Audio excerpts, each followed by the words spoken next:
Tonight on Joy News Prime, 3 more lives lost to cerebrospinal meningitis in the Upper West region, bringing the total number of deaths to 43 with 273 cases. Government, meanwhile, says it is treating the matter with all the seriousness it deserves. Why must it take the president this long time before he responds? All the 40 people didn't die within a day. Meanwhile, provisions have been made in our budget, in the National Health Insurance Fund formula. Why must it take us this long? We'll go live to the region and get the latest update on the issue. Meanwhile, the minority in Parliament is demanding accountability from the Ministry of Health on how it spent funds allocated to fighting cerebrospinal meningitis. Last 2019, we gave them 2.1 million Ghana cedis in the National Health Insurance Formula alone, not to talk about the main budget. In the 2020 budget, we gave them 2 million Ghana cedis. Where is the money? Tonight, we'll also bring you our latest hotline documentary, Inside a Treatment Center. I actually wasn't breathing properly, so I had to come in so that they can monitor me properly with oxygen and so on, support. Meanwhile, could the good old egg save you from catching COVID-19? Provide a very good source of protein and other key nutrients that the body needs. And in business, Ghana Grid Company Limited collaborates with Sono Asogli for power supply. And of course, this is not the first one we are going to witness from them. And so maybe if they have to do more and other people also follow similarly, we'll be able to address some of these challenges in the power sector.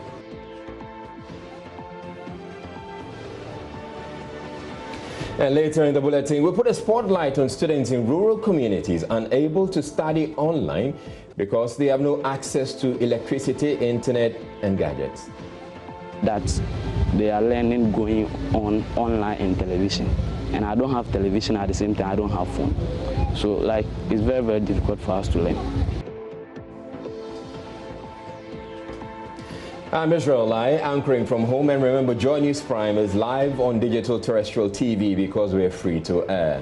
And my name is Aisha Ibrahim, coming to you live from our Kokomlimle studios in Accra on digital address GA09925339. The bulletin is also live on DSTV channel 421 and GoTV channel 144.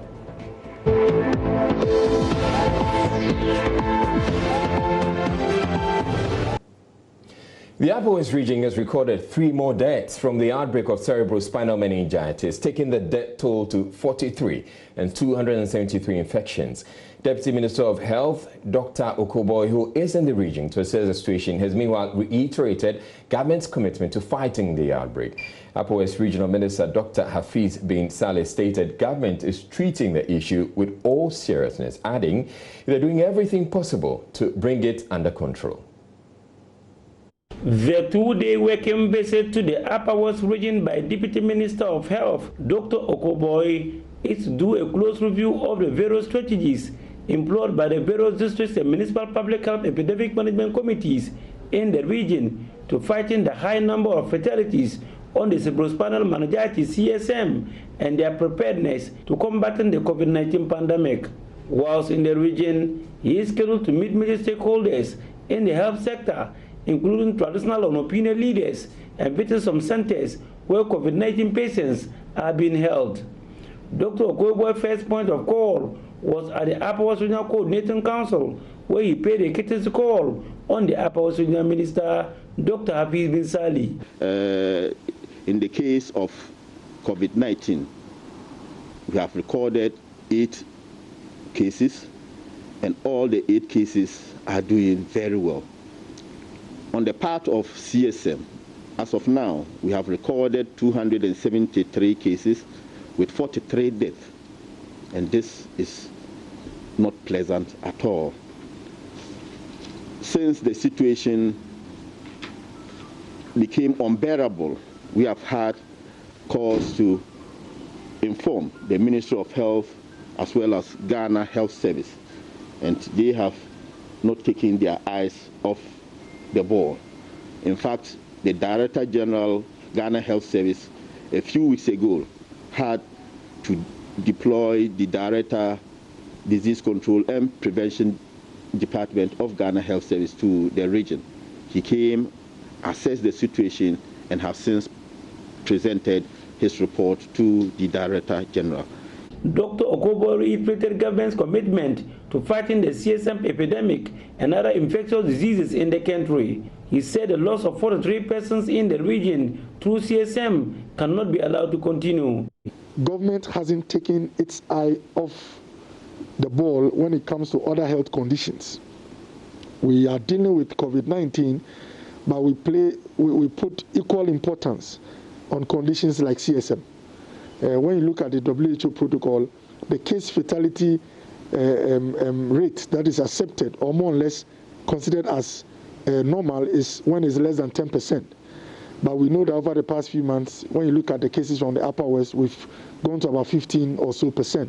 So we appreciate the fact that it is quite high, and my small research has shown that some of the strains of bacteria that we are dealing with now is not the usual ones that have vaccines readily available. We are dealing with CEREBROSPINAL, I am told, and the plan is quickly to find a way to encourage and educate people to do early reportage to the hospitals.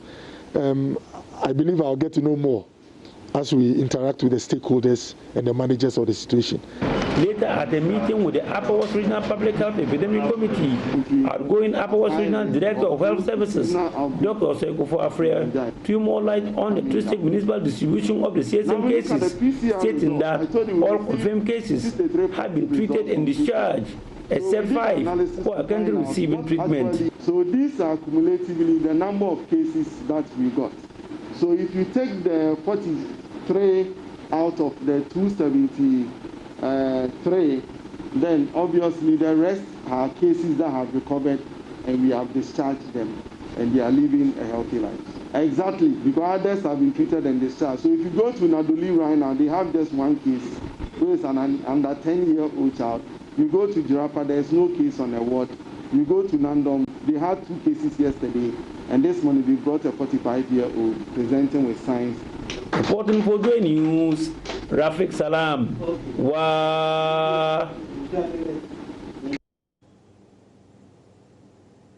And regional correspondent Rafik Salam joins me live with more. Rafik, did you get a sense of how differently government is seeking to tackle the CSM outbreak after the Deputy Minister's visit?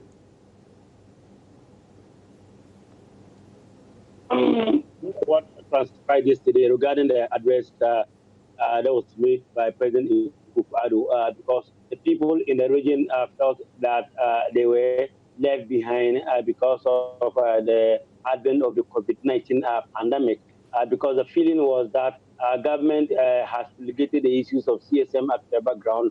You remember the past week, 40 people lost their lives in the Upper West region, and then also taking that or comparing or juxtaposing that with the issue of the COVID-19, where about 9 people also lost their lives. And so the people in the Upper West region thought that, yes, we have many deaths. The issue is in CSM, but the president is not talking to the issue.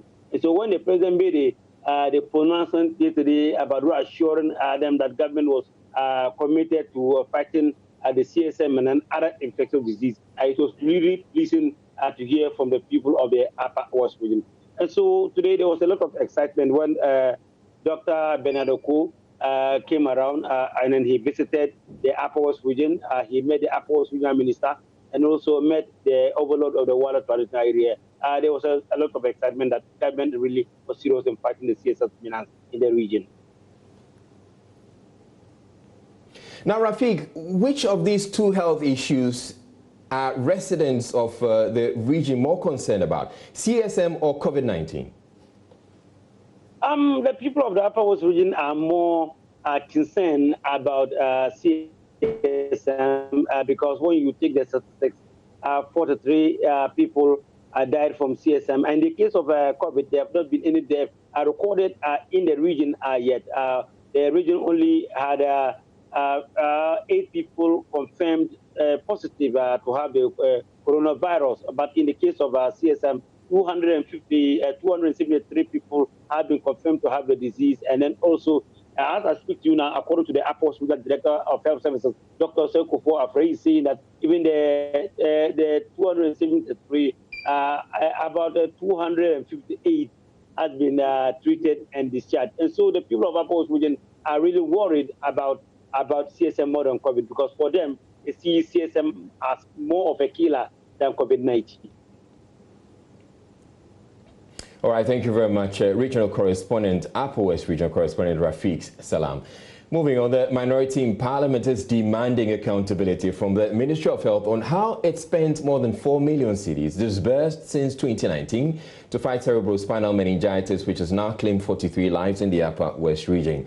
According to ranking member on the committee, Kwabna Minta Akando, 4.1 million cedis have been allocated from the National Health Insurance Fund since 2019 for immunization, in addition to the allocation from government. He is questioning why all the funds could not have prevented the deaths. I feel sorry and get very devastated when I find myself in this situation.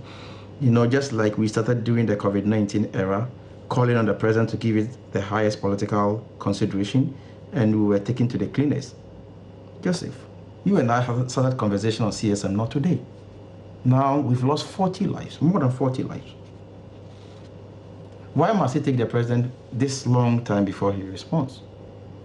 All the 40 people didn't die within a day. Meanwhile, provisions have been made in our budget, in the National Health Insurance Fund formula. Why must it take us this long?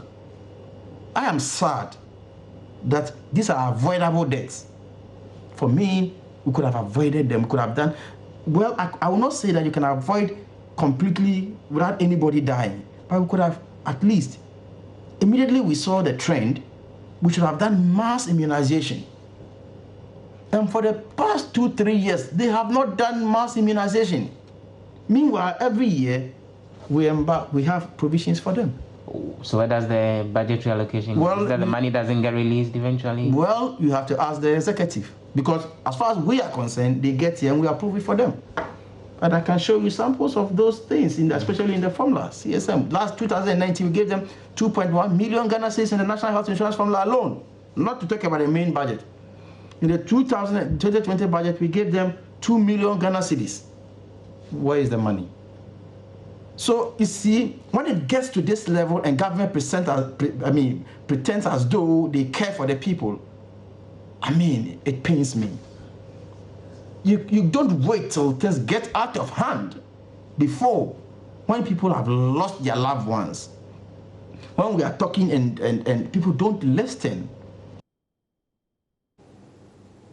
He's also criticized government's handling of COVID-19, saying the country's case count is likely to spike in the coming days because the lifting of the lockdown was not complemented with aggressive measures to contain the spread. Especially if you look at the numbers. At the time we were lifting the lockdown, we had about 1,042 cases, right? Now we have more than 1,500 cases. 50% increment after 1 week. What's the way forward? There's no end in sight.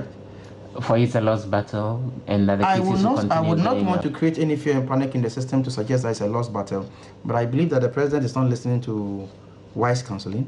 The president is not ready to take everybody on board.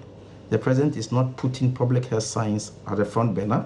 The president is considering other factors that, for me, should be relegated to the background and put public health science as the main factor or consideration for this COVID-19, but unfortunately, that is not being done because there are hospitals or health facilities complaining of lack of PPEs in the system. There are not adequate labs in the system. There are no adequate isolation centers in this. You've heard about places or regions where they have been identifying schools to be isolation centers, and they've been met with all sorts of demonstrations and all that.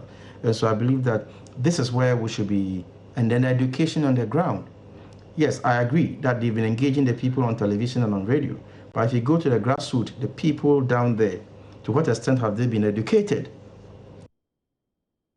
On the minority in Parliament, the group says it is doubtful promises made by President Akufo-Addo to build 88 district hospitals will materialize anytime soon. They say there are no provisions for it in the budget, and processes to secure loans for the construction cannot materialize over the next 1 year. Minority spokesperson on health, Kwabena Minta-Kando, says the president's assurance is political talk, as the same promise was captured in the 2016 MPP manifesto. He is urging the president to desist from politicizing COVID-19 issues.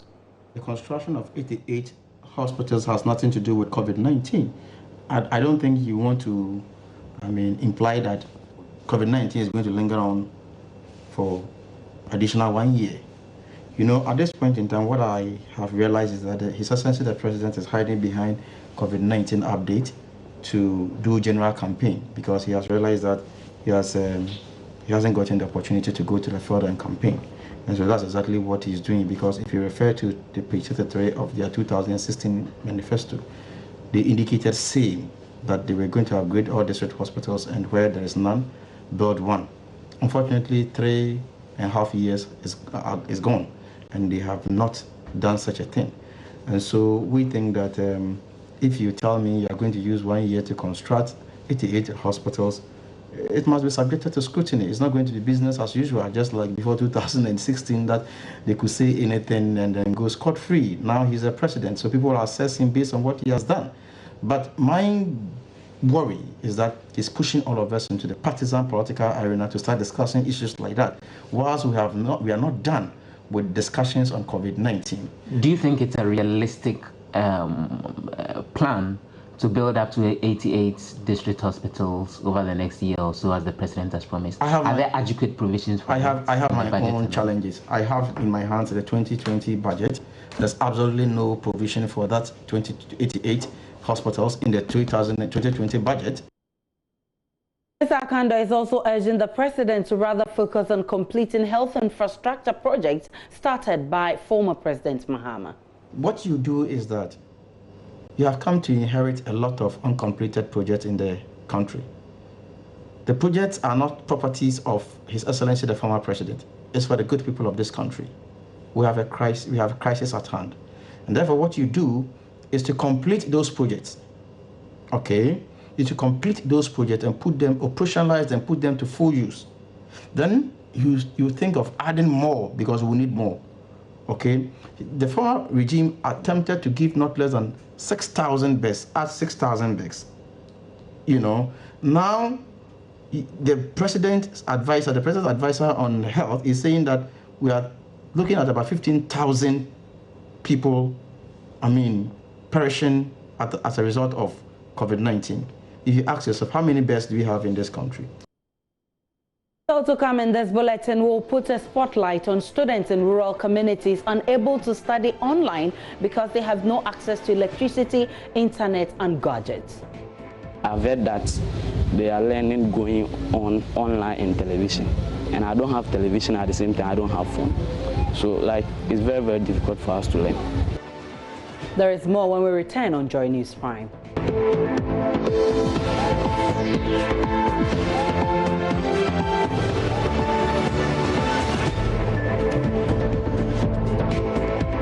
As the world battles the coronavirus pandemic, which has now claimed over 200,000 lives, health workers continue to brave the odds to offer patients some lifeline.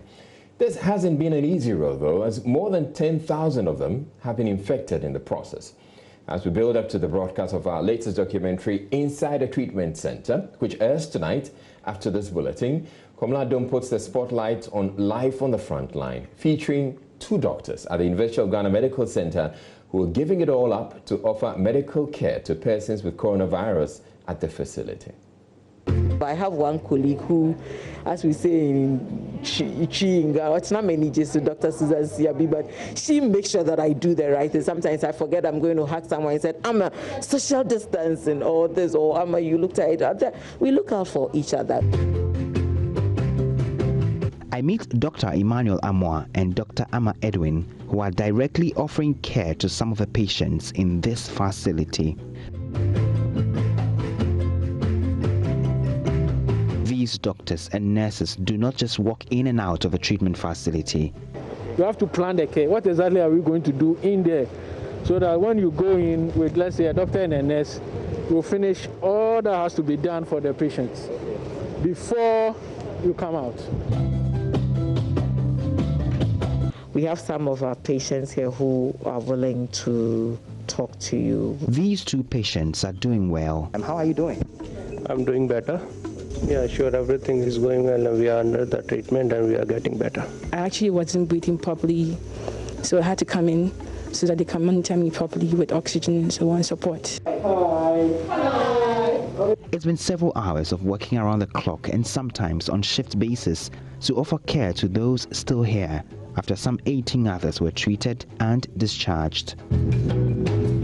While these health workers give off their best, they also give up their invulnerability. More than 10,000 of them have been infected by the disease globally. In Ghana, some doctors and nurses have been compromised too. But Dr. Amoah and Dr. Edwin are upbeat, with their sights firmly set on treating others to get better. We both had our samples taken on Thursday. He had some symptoms. I had some funny cough, itching in the throat. My son was sick, and then suddenly my mind was playing tricks on me. I had to calm down. My husband had to calm down. Even said, so the worst case scenario, you've got it, so what? I mean, we will handle it. So the psychological impact is real. Catch the full documentary Inside a Treatment Center tonight on the Joy News channel, which is now free to air at 8:30 p.m. tonight. That's in just about an hour. Now, if you're one of those looking for ways to stay healthy and prevent contracting the deadly coronavirus infection, here's one option that comes highly recommended: the good old egg. The Ghana Health Service says eggs can help you boost your immune system and help you better fight the disease. Kujo Yang Singh of our health desk has more. Eggs are cheap, and they are consumed by many people around the world. But they are also a powerhouse of disease-fighting nutrients like lutein and zeaxanthin. The Ghana Health Service says it is a great source of immune booster to help deal with the current outbreak of COVID-19. One egg has only 75 calories, but contains 7 grams of high protein, 5 grams of fat, and 1.6 grams of saturated fat, along with iron, vitamins, minerals, and carotenoids. Deputy Director in charge of nutrition at the Ghana Health Service, Esi Amofol, wants Ghanaians to consume more eggs in this period of disease outbreak. As the numbers of the positive cases go up, we are keeping a large number of people in a number of isolation centers. They are given meals throughout the day, and as in all disease situations, even though today we don't have data on foods that can reduce your risk of COVID-19 infection, we do know by science that good nutrition is a foundation of good health, and most importantly, for boosting your immunity. And what better time? We do want your immunity to be high than a time like this. So we believe that this will go a long way to improve the quality of the meals that are being provided at the various treatment centers and the isolation centers. And I want to take this opportunity and ask the general populace that they should make sure that they are eating nutritionally adequate meals. And egg provide a very good source of protein and other key nutrients that the body needs. So they should make egg part of their diet, and it's healthy to eat eggs and add it to your daily meal. So, will the country be able to produce enough eggs to meet the possible surge in demand following this recommendation? National Vice Chairman for the Ghana National Association of Poultry Farmers, Napoleon Ajiman Udru, says local poultry producers are stepping up production after already observing an increase in demand. The association on Friday presented 1,000 crates of eggs to the Ghana Health Service to help feed frontline workers in order to keep them healthy as they lead the country's fight against COVID-19. We know Ghana is in hard times, and the president, the leader of the nation, is taking a lot of initiatives, including feeding of the victims of COVID-19, as well as the frontline workers. What we do is to produce eggs, and if government is making all this effort to feed them, we deem it fit to donate these eggs to support the preparation of meals for the frontline workers as well as the victims of COVID-19. For Joy News, Kojo Yankson. So now you know, an egg a day keeps COVID-19 away. Well, so says the Ghana Health Service. Coming up in business, Ghana Grid Company Limited Grid collaborates with Suno Nosogli Power Company to generate more electricity. The first one we are going to witness from them.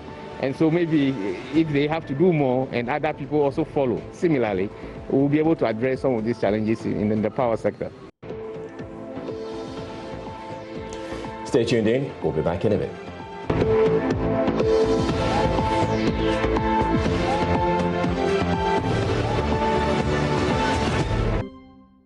Time now for business, and Sandra Apeno is here with the very latest. Hi, Sandra. Hi, Sha. Good to see you. We're hearing some good news about... Yes, new auto transformer has been commissioned. It means that we are going to get more power supply. That's great. Yeah. Take it away, Sandra. All right. Celebrating 25 years of joy, my name is Sandra Apeno. I'm always here for business. Energy Minister John Peter Amewo says newly commissioned auto transformer will help feed the national grid with additional power. The $5.4 million project follows a successful collaboration between Gridco and Suno Nosogli to improve power supply.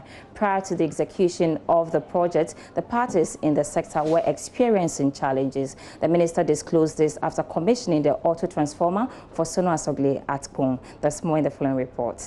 The entire project cost $5.4 million, with Gridco contributing an auto transformer worth $3.3 million. Suno Nosogli, on the other hand, invested $2 million to cater for the remaining cost of the project. The new equipment is expected to provide flexibility in system operations through power transfers between 330 kV and 161 kV networks. Additional capacity being made through this project will make about 1,500 gigawatts of power available per year to the national grid. Energy Minister John Peter Amewo believes the project will ensure stable and reliable transmission of power.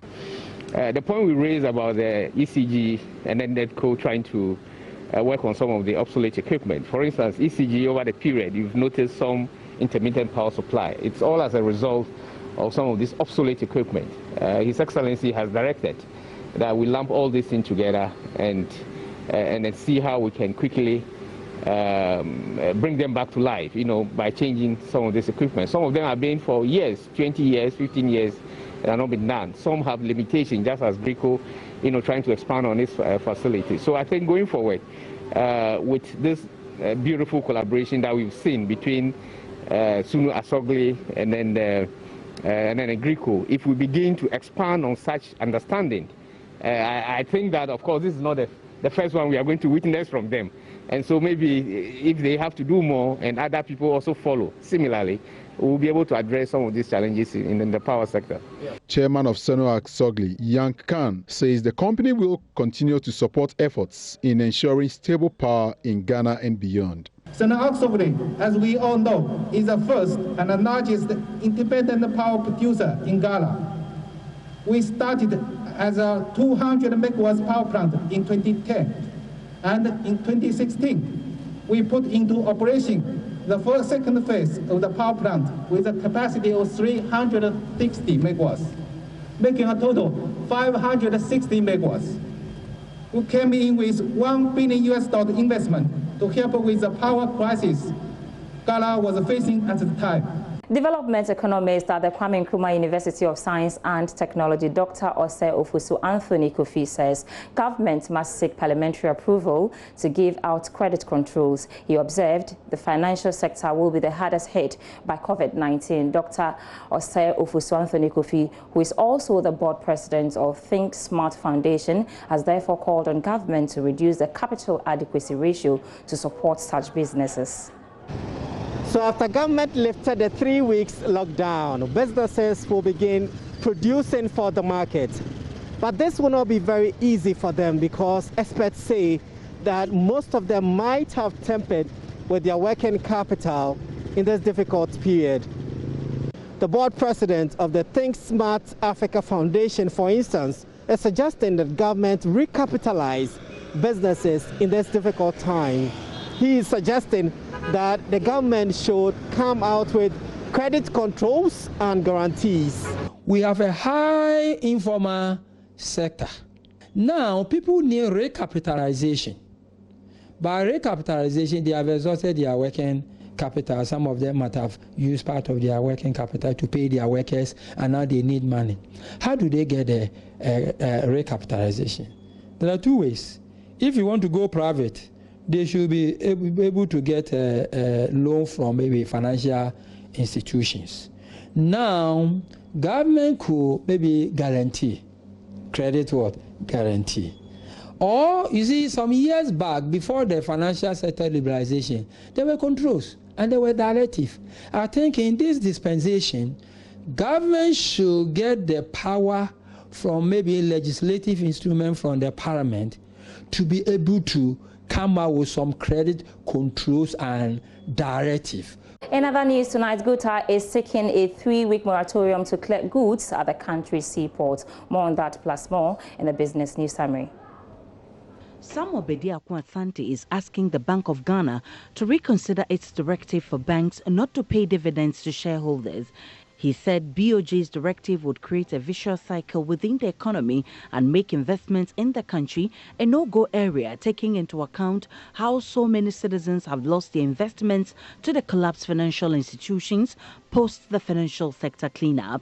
The BOJ directed banks and specialized deposit-taking institutions in Ghana not to pay dividends to shareholders for the 2019 and 2020 financial years because of the coronavirus pandemic and its effects. The central bank said the decision was to ensure that banks and SDIs are better able to support their customers throughout the COVID-19 pandemic and to absorb any potential operational losses for banks and SDIs.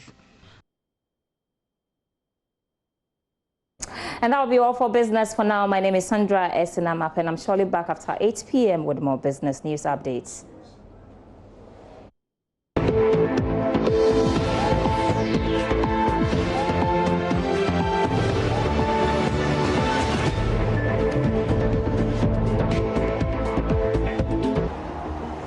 Thank you for staying with us on Joy News Prime. I'm Gary Al Smith with the sports. In our first story, the father of Isaac Dugbe, Paul, has attributed his son's failure to defend his WBO Super Bantamweight title to Juju. Building the stool house, we're bringing the stool that hasn't come back to his throne yet. We're repairing all these places. When you are repairing all these things, they have to be doing certain rituals and stuff. You understand? And we've done all that. But when the prophet told me that, Paul, things will not be well, he told me. So I told my son that, Isaac, despite the Juju people say we're going to knock Navarrete out in round 2. Listen. And then the prophet says that this cannot be, you know. So the prophet told you that you were going to lose that fight? Yeah. But so you knew you were going to lose to Navarrete before you left Ghana? I believe when he even said that, because the way you were with us when we were training, right? Yes. Could you believe Isaac would have lost that fight? No, I'm asking you. Well, he trained hard. I mean, I was in camp. I saw him. Yeah, and then so when the prophet was telling me that, I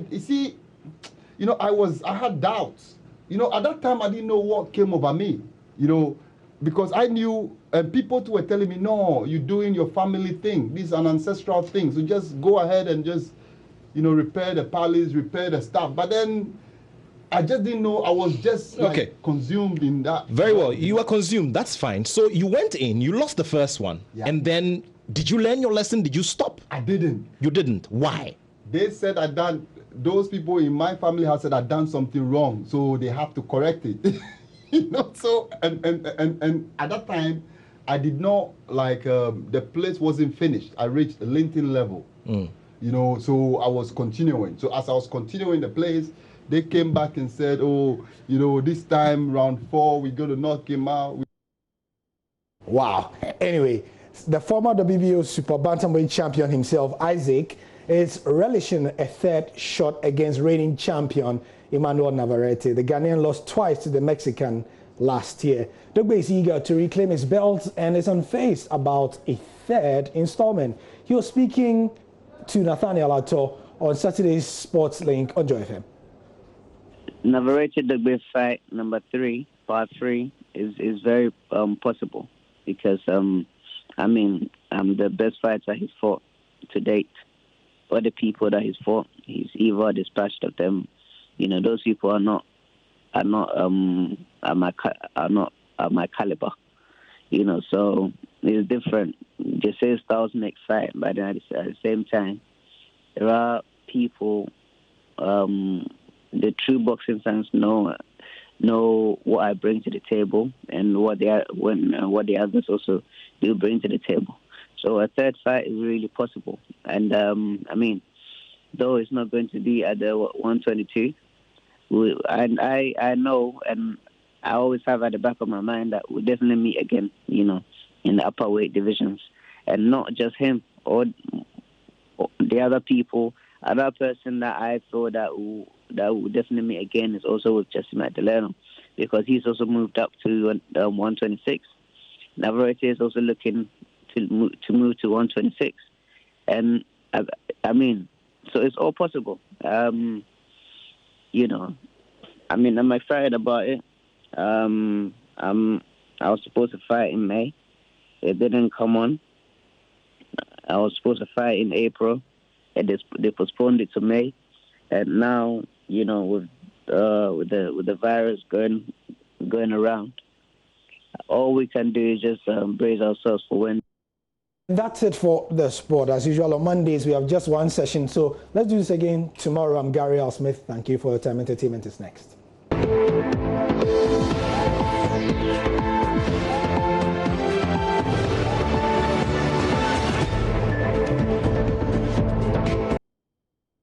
Time now for Showbiz. Becky is here with the very latest. Hi, Becky. Hello to you, Aisha. This evening, let's talk about Stonebwoy. We can't stop talking about Stonebwoy. And all about Longa Junction. Yes, because the nominate is, you know, all over the place. And guess what? Kerry Hilson will be in Ghana in December. Oh, you already talked about that, right, Stone?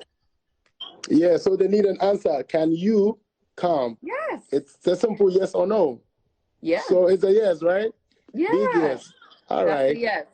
That's when a big is yes. it? When is it? When is it? It's usually in December, you know, Okay. so we're going to set the date. And then... I'm sure our international traveling will open up by then. So, yes. It should. Definitely as should. long as there's nothing Corona related, I will be at the Beam concert. Yes, of course, and I hope, I mean, all this COVID and whatever you would be over by then. So that we can have. it, But you know, a fan asked Kerry, who would you like Stonebwoy to collaborate with after you? Okay. Guess who it is? I'd love to hear you and Rihanna. Oh, yes. How did you know? Why did you? I think it would be because she does, you know, she's like, she kills that vibe so effortlessly. She, you know, she's from the islands, from Barbados. So I think it'd be really, really cold hearing y'all's two voices on a record. And it would be even colder hearing the three of us on a song. Even colder. I really can't wait for that collaboration. Oh, definitely. Rihanna is a fantastic lady. But you know, Diamond Platinum all the way in Tanzania is, he said that he is paying rent, 3 months rent for 500 people in Tanzania. And we have to commend, you know, Diamond Platinum for that. I think other people should emulate in Ghana. You know, right here in Ghana. That's, I mean, basically, that's what like I was. Maybe you should start with the. Oh, pay their rents. Yeah, celebrating.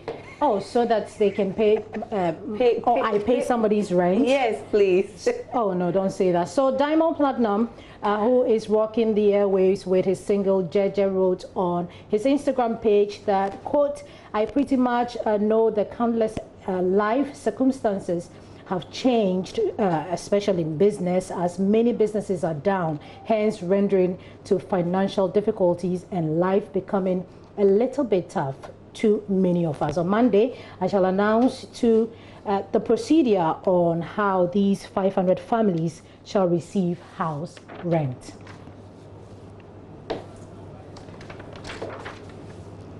So there's also a Sudanese model who has made it into the Guinness Book of Records. Yes, ask me for what exactly? For her skin I'm actually color. envious. Yeah. Yes, she's called Nakim, and she is the latest on the Guinness Book of Records. She's known for her naturally dark skin color and has been nicknamed the Queen of the Dark. Yes, Aisha. So if you think that you're dark, somebody is darker than you. Bralai. Oh, I miss you, Bralai. I miss you too. And that is look dark. at you. That is dark, like pitch. Oh yeah, my goodness. She's very dark. And if you put her together with Becky, you know they're worlds apart. How about Aisha? Aisha thinks that she's dark. No. Now I know I'm not. Aisha gets closer. Aisha gets closer, and I get closer to her. But Becky, your makeup looks really, really nice. Makeup. Okay, but you know, talking about collaborations. Okay. Stoma was talking about collaboration with Rihanna. Rihanna, maybe yeah. something in the works. Yes. How about the three of us? Collaborate on a song. Doing a collabo. On a song, who'll be rapping and who'll be singing? Becky, Israel, Aisha. Oh my God. Becky, you do the chorus. You're too noisy. You do chorus. Yo, Bim. And then I'll take that into consideration. I'm gonna have my son produce the song. Oh, Easy Junior. Baby. We love you, Easy. And that'll be it for Showbiz. Becky, thanks so much for bringing us Showbiz. Welcome back to Joy News Prime. Now, in the midst of the global coronavirus pandemic, academic work has migrated online as schools remain closed indefinitely. But not all families have access to electricity, TV, phones, and computers to keep up with virtual learning, especially people in rural Ghana. In the western region town of Banto, final junior high and senior high school students are worried they may fail their final exams as they cannot access learning online. Joining us is Henry Kwesivedu, who has the rest of the story. The world is almost at a standstill following the outbreak of the dreaded coronavirus. Education has been badly affected too, with schools in Ghana now closed indefinitely. Lessons have been moved online. Studying online is now the new normal in many urban and middle-class homes in Ghana. But the situation is different in many rural communities where access to electricity and internet remain a struggle. Virtual learning in these communities is not feasible. Banso, a community which is some 30 kilometers away from Western Region capital, is no exception. Many children loiter freely without any care. They said they have no idea that school continues online. Some JHS 3 students sit together, engaging in group discussions. They are worried that basic education certificate examinations may start immediately school resumes. Sometimes you don't even know what to learn because the textbook have been a lot and you don't know even the subject or the topic, the actual topic you have to go for. That's 15-year-old Anita Kwam. a BCE candidate. She has been home for the past month helping her mother to operate a local eatery in the community. With no access to internet, she is worried her performance in the upcoming exams would suffer. We are even scared because we have not done with our syllabus. And sometimes we have to struggle because we are going to write a BC with the cities, those in the cities that have access to the internet. And because we in the village, we don't have those access to the internet, so it makes our learning very difficult. And we pray that this disaster should come to an end before the day of our BC comes. Al-Hassan, senior high school 3 student, is worried. He tells me it is a real struggle learning on his own as some topics need further explanation and direction from tutors. With no access to a television, phone and internet, he struggles to access online lessons. It is very, very difficult for us to learn. Sometimes, especially the calculating subjects, they say the accounting, the costing, and the commat. You solve some question, you suffer, you try it continuous, you solve it and you are not getting the answers. Sometimes you have to get a teacher or someone who knows more than you to teach you. But look at our locality, if you look around, who are you going to consult? And some of us too, our background is not all that good. And I've heard that they are learning going on online and television. And I don't have television at the same time, I don't have phone. So like, it's very, very difficult for us to learn. Al-Hassan aspires to be a chartered accountant in the near future, but he is worried he may not pass the WASI if the current situation persists. My goal or my aim is to become a chartered accountant. We are trying our possible best because this research is not easy. You take it to the whole Ghana, going to write the same paper and look at what I'm facing now. Some people are there learning, using their phone here and there. And it's not easy. We are all using the same certificate to enter the same universities. So someone there learning through social media, through television, and I'm here suffering. Sometimes campo. It's not easy. It's not easy. It's not easy at all. Many students in rural communities want government to expand the online studies started by the Ministry of Education to community radio stations in the communities so they can catch up with their colleagues in urban Ghana. The government have to extend the teaching and learning that is going on the television and online so that the FMs who are closer, so that you don't have the access to the television and the internet access, you can learn through it. But Al-Hassan has a wish. If somebody donates or somebody will able to provide me a phone or a television, I will be much, I'll be very happy. If government fails to address concerns expressed by the students, inequalities on the education front would continue to widen. For Joy News, Henry Kwesibedu's reports.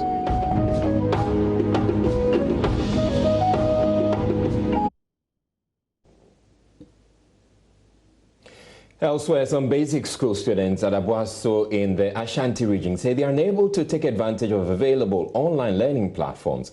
They have resorted to either roaming the streets or receiving lessons from parents. Schools have over the past month been shut down by government as part of measures to contain the spread of COVID-19. Student journalist Barakisu Mohammed has been finding out what students have been doing at Abuaso. Here's her report.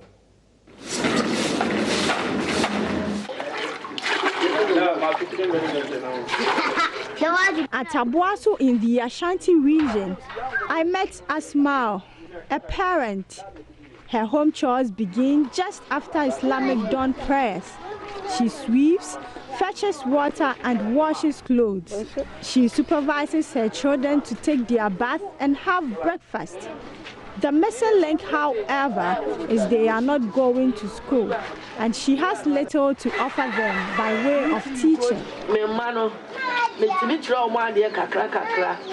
English, math, any dictation.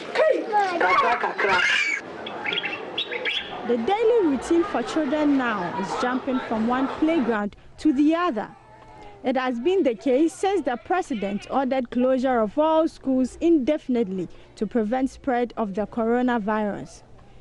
The Ministry of Education and Ghana Education Service have secured agreement with the Ghana Broadcasting Corporation on a 24-hour for broadcasting of education materials. The free-to-air dedicated channel known as Ghana Learning TV began on 3rd April 2020. The multimedia group had been running a similar channel known as Joy Learning. But what has been the response of the targeted group? Khalid Al-Hassan is a JHS student.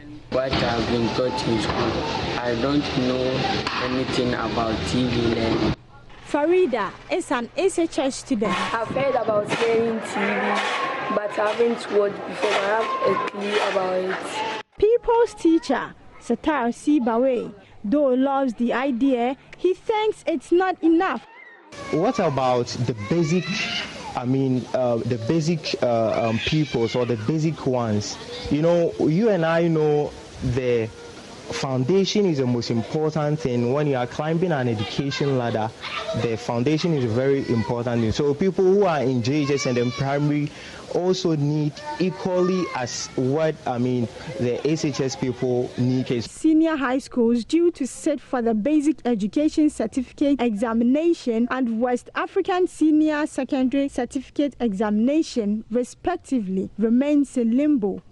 Well, Deputy Minister for Education, Dr. Osei Edu-Chum, says teachers across the country are continuously putting together educational content to be aired on Ghana Broadcasting Corporation for students staying at home and those without access to the ministry's e-learning platforms. He also adds the Ghana Investment Fund for Electronic Communications under the Communications Ministry is increasing efforts to reach all communities as it addresses gaps developed in the process. Now, he joins us online right now to tell us more about what government is doing.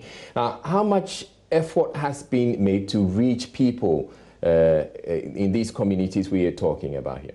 Have stepped up. They stepped up by making sure they quickly deployed the content from the distance education and open learning organization called Sendlos.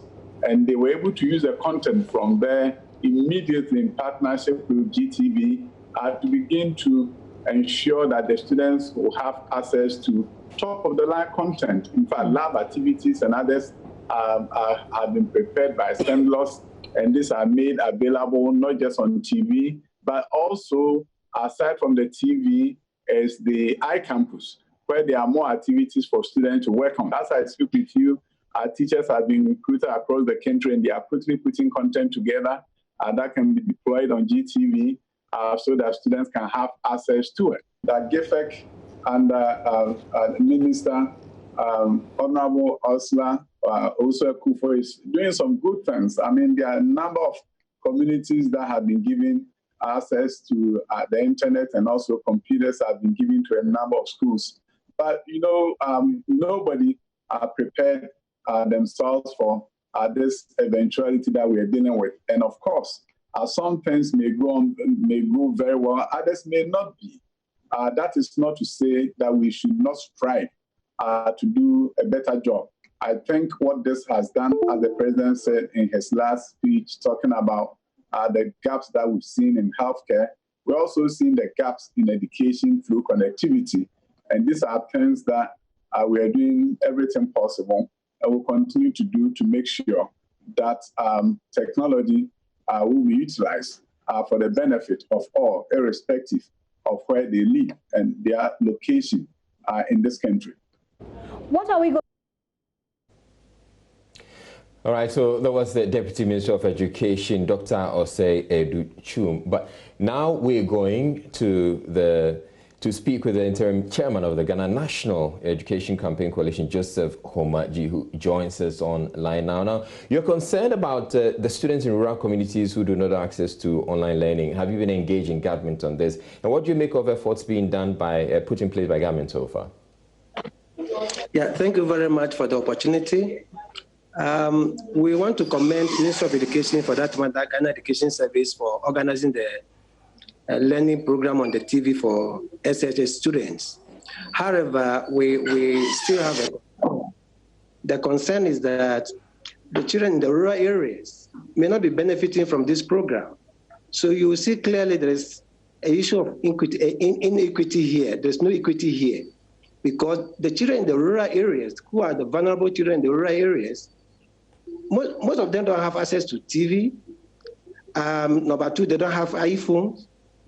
So learning becomes a problem for them. So they will not access this kind of learning program on the TV, and they will be at the disadvantage point. Then number two, they also, so the basic schools is yet. And number three, we children with disabilities, for that matter, children with special needs in the rural areas, also are not getting any benefit from this program. So we want to encourage the government, even though they are doing well, we want to encourage the Minister of Education and GES that they should cater for children with disabilities, and for that matter, children with special needs in the rural areas. Number two, the vulnerable children also who don't have iPhones. If iPhones could be provided for these children, then we're also suggesting that Minister of Education, for that matter, GES, could also organize mobile libraries for the children so that they can access education through mobile libraries. Then community centers can also be used to educate the children.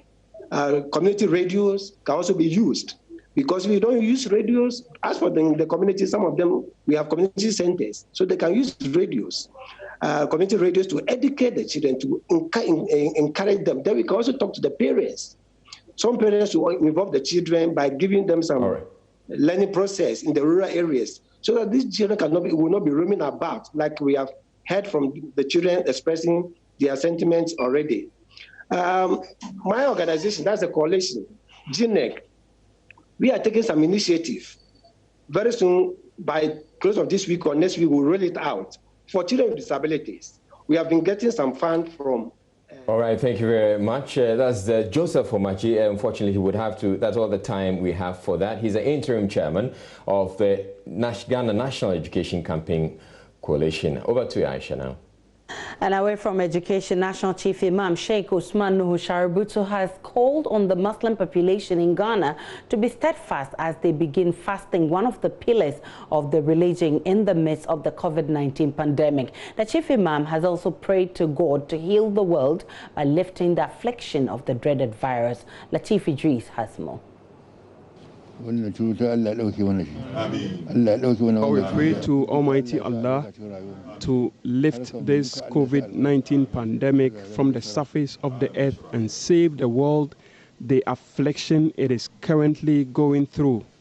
At the residence of the National Chief Imam was son of former and late Vice President Alhaji Aliyu Mahama, Farouk Aliyu Mahama, who used the opportunity to present food items to the National Chief Imam to be distributed to the needy and vulnerable, marking the unusual Ramadan fast. That to seek the face of the Chief Imam and to celebrate to him and seek his prayers.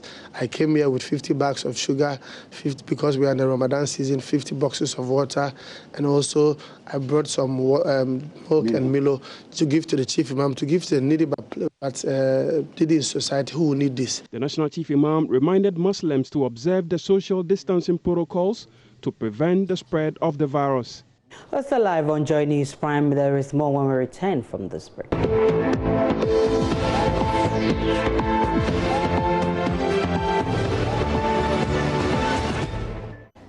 Hello again, let's do more business news. The whole idea of free water supply is to lessen the burden on Ghanaians during this COVID-19 era. But how hard is the directive for water sellers in urban poor communities whose livelihoods are dependent on the sale of water? I visited one of such communities in the Greater Accra region where some sellers are finding it difficult to adhere to the President's directive of free water supply for the next 3 months. This is Nungwama Nanyiko, a home to thousands of residents. Most dwellers here live below the minimum wage. Aside from a few self-compound homes, the majority of residents here share space in a common house, popularly known as compound houses. With little access to basic social amenities, most houses here have no taps, and so they rely on these wells known as bullers. But they are not for free. Before COVID-19, a bucket of water was sold for 50 pesos, while these yellow gallons, christened Kufuor gallons, are sold for 70 pesos. Following the president's announcement of free water supply to households for the next 3 months due to the impact of the coronavirus, we have come to this community, which largely depends on the purchase of water, to see how they are benefiting from the president's benevolence. Shockingly, some residents are still selling water. 21-year-old Nikwe, not his real name, shares with me difficult situations at hand, which make the president's directive a bitter pill to swallow. Now I'm taking care of my 3 siblings, which is, let's say, there are two boys and 1 girl. And okay, we all depend on this water. Why do you have to take care of your siblings at 21 years? I'm the early male child from both my mother and my father's side. So why are your parents? I lost my dad when I completed SHS, which was 2016. And I lost my real mom when I was just, let's say, 7 to 8 years old. Even though his decision to continue selling water has affected patronage, he has devised means to woo customers. I go to people's house by using hoses. I sell the water, let's say, I send the hose to their houses and supply them with the water from house to house, charging them, let's say, I am adding 10 pesos to it because of the, let's say, electricity. Daniel Alote, a water seller, told me the government's promise of supporting water sellers for the next 3 months is yet to be fulfilled. They said we shouldn't sell the water for the next 3 months. How will I take care of my family? I went to write my name at the office of the Ghana Water Company, and I don't even know how much they will give us. And we have not heard anything from them. As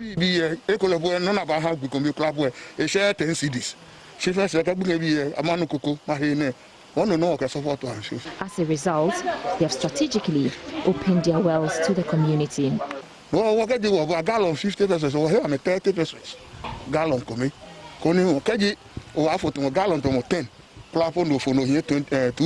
What we have done is to reduce the price. Don't drive any customer away.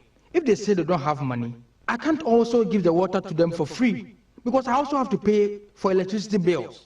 For some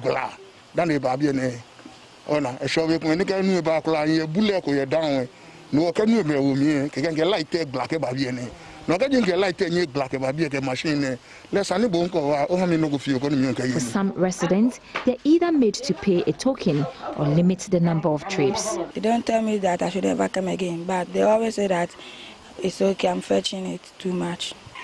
The moment I carry the first one here, the moment I'm about to go for the second one, it is locked. According to Ma Rebecca, another seller, the free water supply is depriving them of their daily bread. This is what we do to take care of our families. What government should have done is to negotiate with us for a reduction in prices instead of giving it out for free. But wait, is government telling us that people can only wash their hands if water is free? Several other sellers in the community have either closed their taps or sell to residents at half price. The president's free water intervention is to bring relief to Ghanaians due to the impact of the coronavirus. But for water sellers in urban poor communities like Nungwama Nanyikpo, this measure is only depriving several homes of their daily bread, as their only means of survival is through the sale of water. Away from that, turbulent times for crude oil. Indeed, the commodity opened trading for the week at $19.65 a barrel. More of the figures in the commodity news.